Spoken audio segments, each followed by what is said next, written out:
તો ખેડા જિલ્લાના નડિયાદ ડેપોથી સંચાલિત થતી કુલ 4 નવીન બસોનું નડિયાદ વિધાનસભાના ધારાસભ્ય પંકજભાઈ દેસાઈએ લોકાર્પણ કર્યું હતું। આ નવીન સર્વિસ નડિયાદ અંબાજી, અંબાજી આણંદ વાયા અમદાવાદ સહિત વિસનગર, ખેરાલુ, દાંતા રૂટ પર જશે।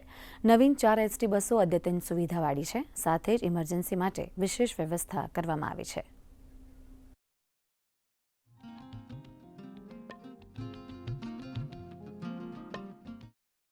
नड़ियाद थी अंबाजी जवा माटे 7 कलाकनी एक सरस नवी सुविधा यात्राधामनी शरू करवामां आवी छे।